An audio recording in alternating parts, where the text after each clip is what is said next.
Soy periodista y me gusta conversar con la gente, conocer personas, saber de su vida, de sus sueños, sus aspiraciones y también de sus frustraciones, hasta donde me permitan contarles. Soy Soraya García Moreno y me gusta contar historias a mi manera.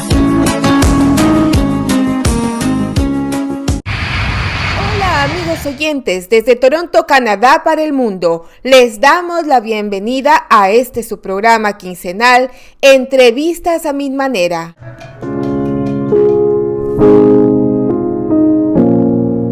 De padres españoles, José Luis y Modesta, y su hermano Sergio, Silvia Laje nace en el País Vasco.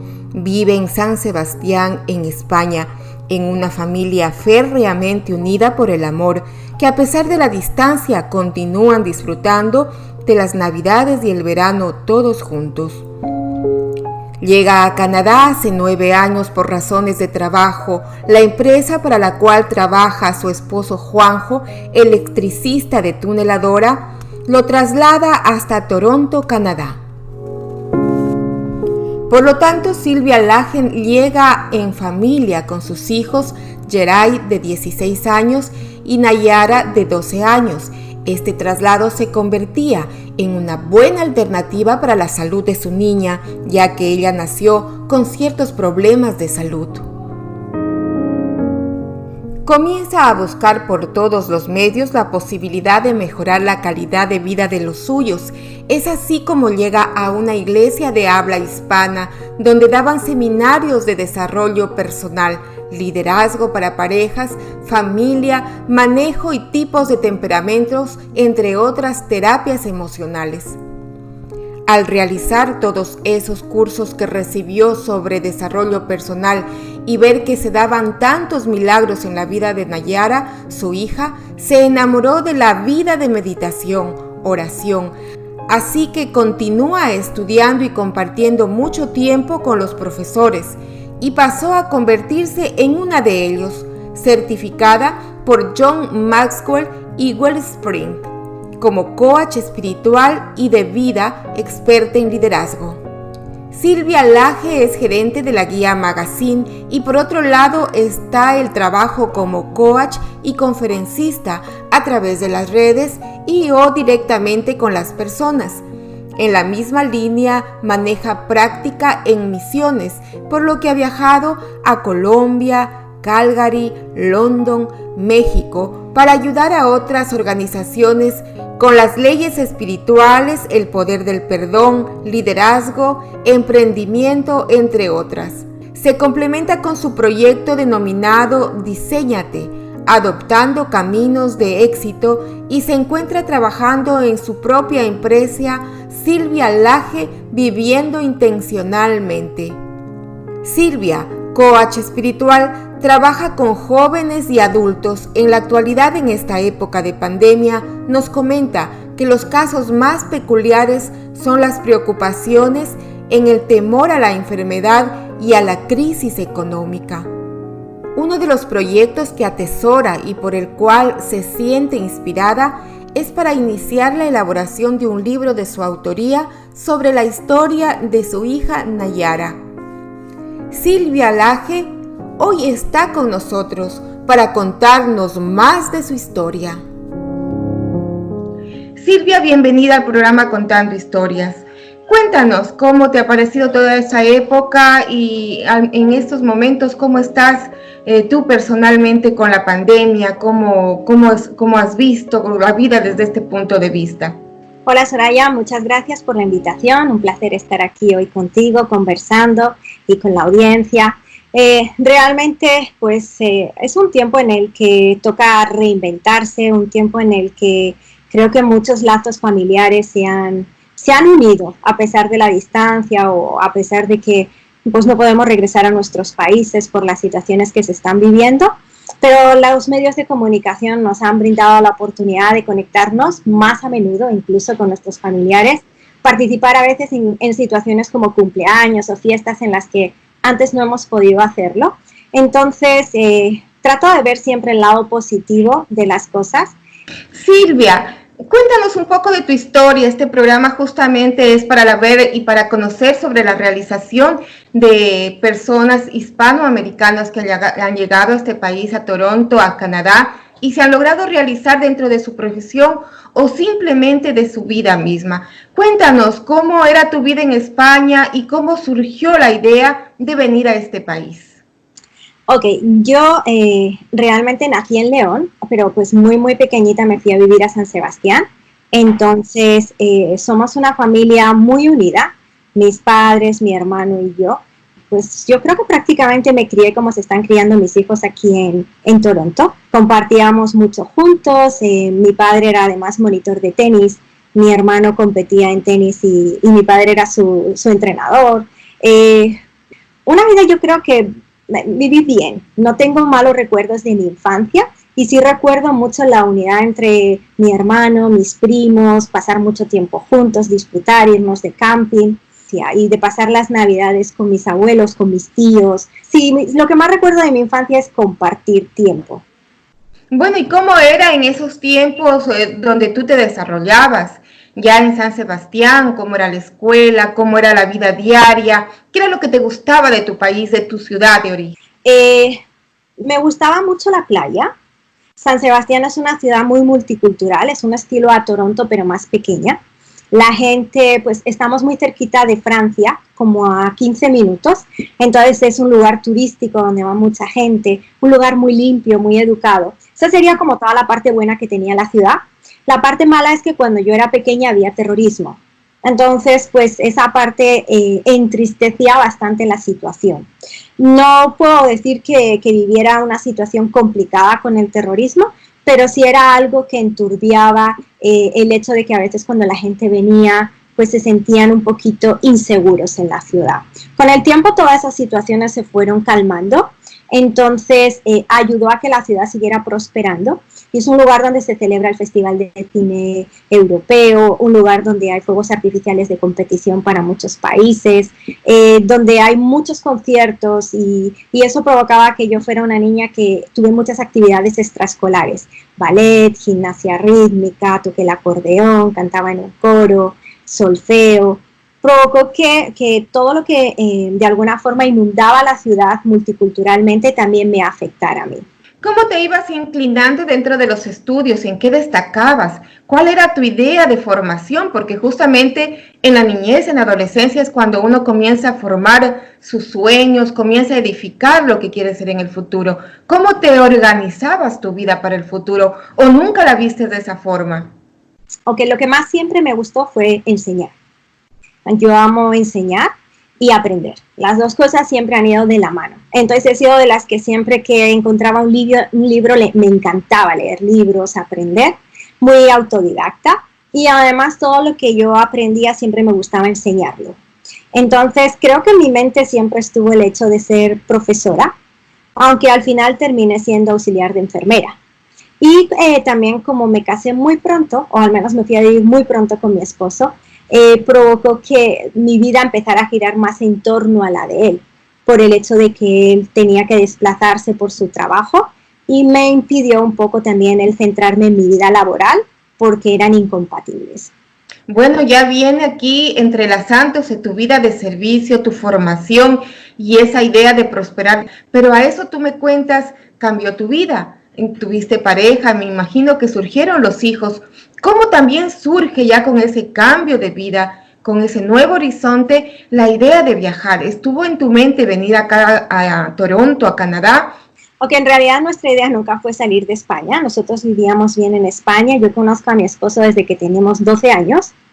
Entonces, pues, primero fuimos amigos. Hacia los 21 años él se vino a vivir a San Sebastián porque vivía en León y comenzamos a vivir juntos. Después nos casamos y empezaron a llegar, como se dice, los hijos. Tenemos un hijo de 16 años y una niña de 12. Entonces, él era electricista de tuneladora. Para los que no saben, son las máquinas que hacen los agujeros por debajo de la tierra para pasar el metro, para canal de agua o todas estas situaciones que a veces también hay que abrir como una carretera por dentro de una montaña.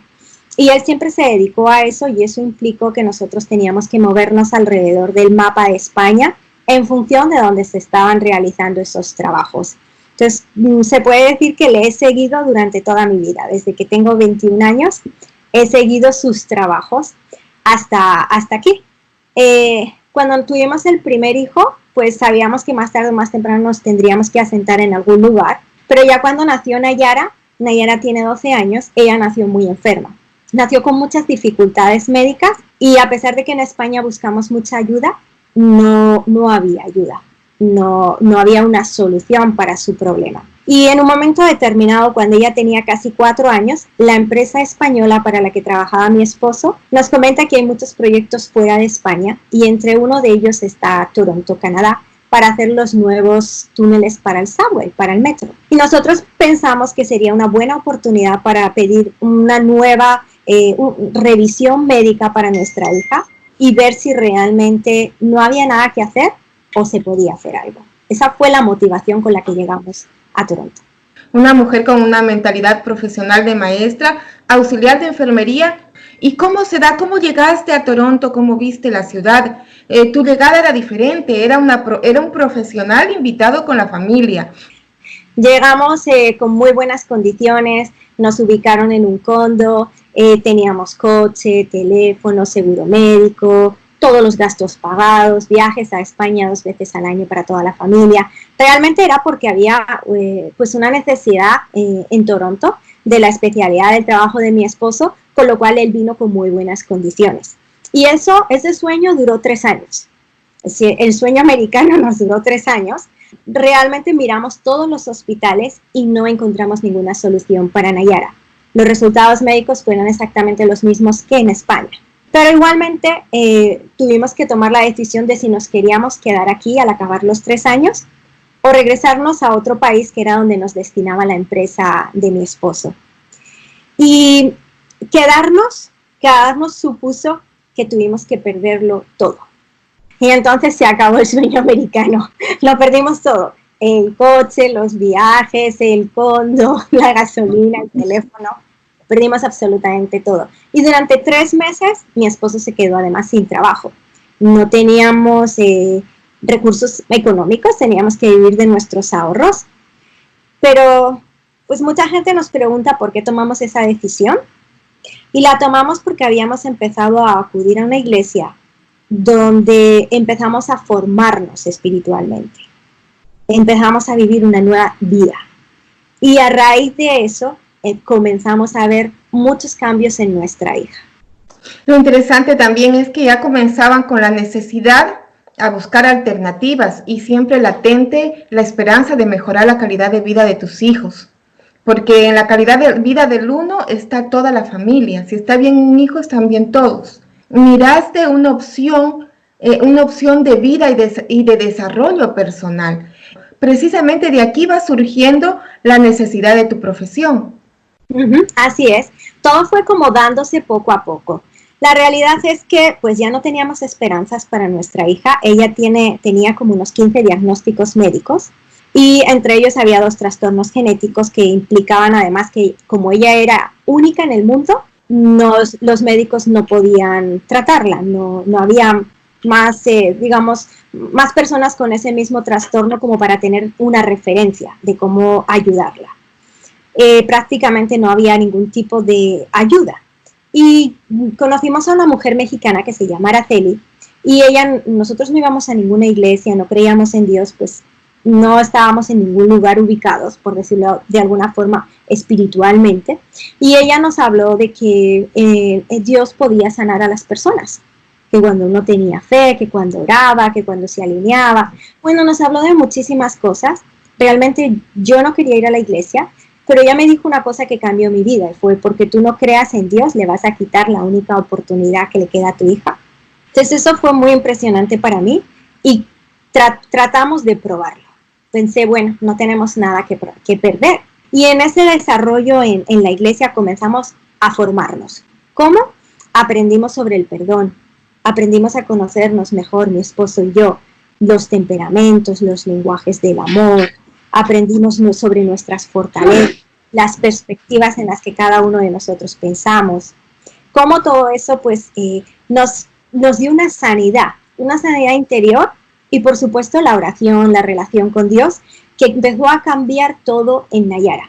Y físicamente se fueron dando uno a uno todos los milagros de sanidad, al punto de que en estos momentos de esos 15 diagnósticos médicos solamente le queda uno. Bueno, y ya que tú nos has adentrado esta parte tan personal de tu niña, ¿qué era lo que se le iba arreglando dentro de su salud? ¿Cómo era lo que iba fortaleciendo su salud, si podemos conocerlo?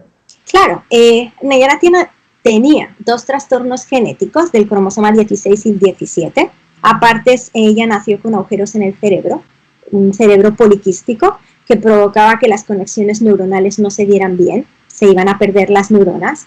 Nos dijeron que nunca caminaría, ni hablaría, ni mucho menos podría pensar. Además tenía un problema en el cráneo que se llama Chiari-1, que es que el cráneo era más pequeño de lo normal. Y eso provocaba que los órganos de la cabeza no tuvieran espacio suficiente y pues podía colapsar. También tenía un bultito en el sacro, que es la última vértebra de la columna vertebral, por la cual los médicos nos dijeron que no controlaría esfínteres, que no sabían además qué complicaciones mayores podrían venir para su médula, porque pues todo era tan complicado. Todo eso fueron diagnósticos que nos dieron en el Sidkiss Hospital, igual que en España.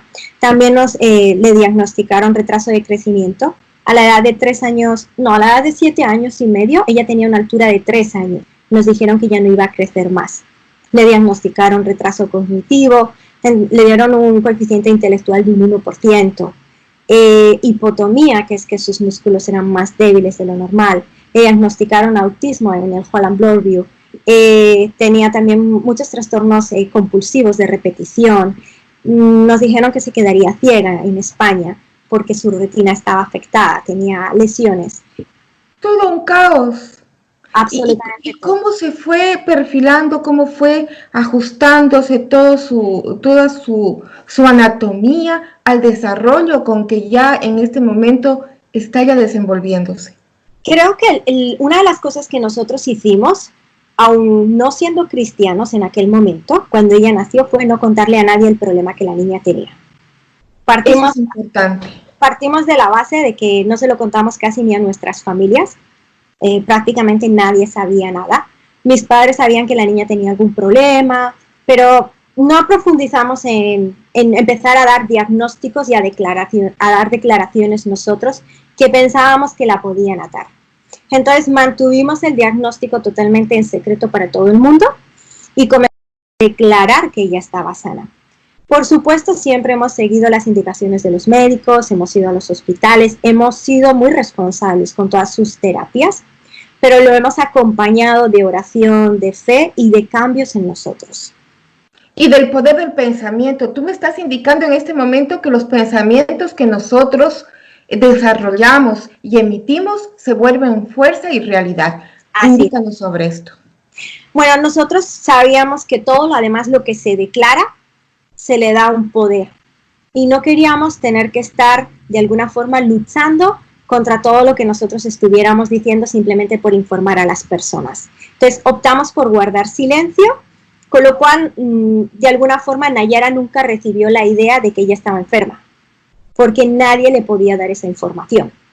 Nadie le podía decir, tú tienes este problema, o tratarla diferente, porque consideraran que estaba enferma. Sí, ella sabía que ella iba mucho al médico, pero como fuera del entorno del hospital no había nadie que le hablara de su enfermedad, ella creyó que ella estaba sana. Eso fue lo primero que consideramos que era muy importante, que el pensamiento de ella declarara que estaba sana. Lo siguiente, que ninguno de nosotros pronunciara palabras de maldición sobre su vida, porque nosotros tenemos poder de vida y de muerte en nuestra lengua, en nuestra boca. Y muchas veces comenzamos a decir, esto está mal, está enferma, no va a superarlo. Y todo eso, sin darnos cuenta, estamos atando. Estamos provocando que una persona no florezca, no se levante.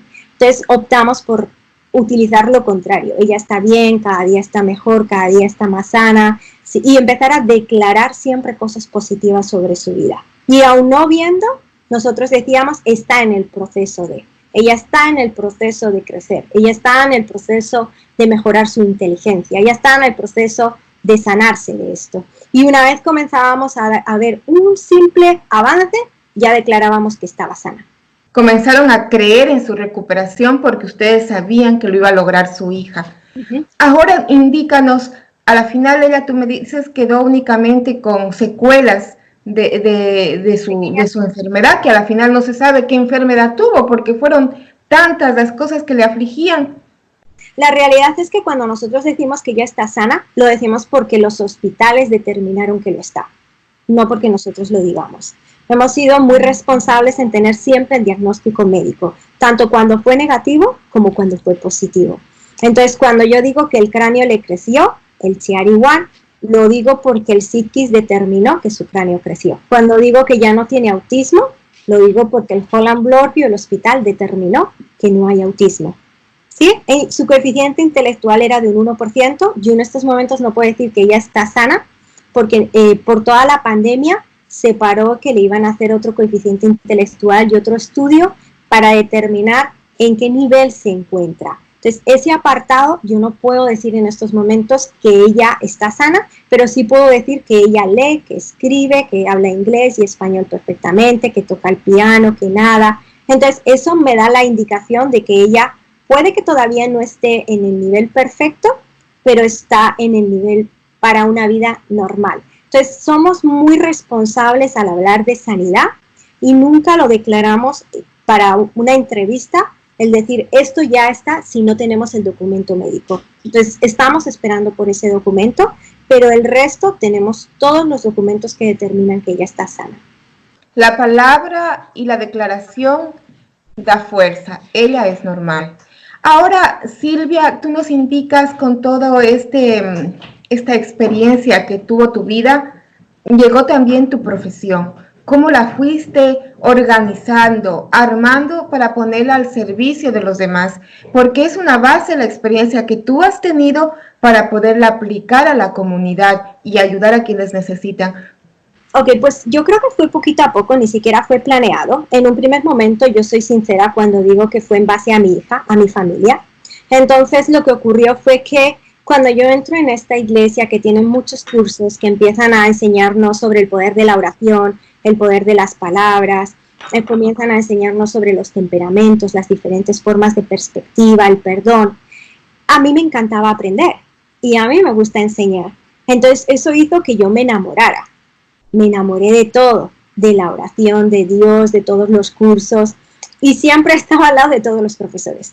Yo quería lo que ellos tenían. Entonces me tocó pasar tiempo con ellos para poder aprender todo eso. Y cuando alguien en una clase tiene tanta hambre por saber y se mezcla además con la necesidad de una hija enferma, provocó que yo en muy poquito tiempo me lo estudié todo y lo aplicaba, porque esto no es solamente de conocimiento, sino de aplicarlo y llevarlo a la vida. Entonces comenzamos mucho proceso de sanidad, mi esposo y yo, a entender por qué pensábamos de forma diferente, por qué en ocasiones la convivencia no era tan buena como debería de ser. Y eso hizo que nuestra familia cambiara totalmente y nos convirtiéramos en apasionados, unidos, una familia de oración. Eso provocó también que empezaron a llegar familias con hijos enfermos, familias con personas con necesidades. Y cuando ocurría eso, el mejor testimonio en aquel momento que había era el nuestro. El ver cómo médicamente nuestra hija había sanado daba esperanza a otras personas. Y por eso comenzamos a ser nosotros los que empezamos a enseñar a las familias que llegaban nuevas con necesidades. Interesante, Silvia, tu vida, la experiencia y la profesión que escogiste, coach espiritual. Soy periodista y me gusta conversar con la gente, conocer personas, saber de su vida, de sus sueños, sus aspiraciones y también de sus frustraciones, hasta donde me permitan contarles. Soy Soraya García Moreno y me gusta contar historias a mi manera.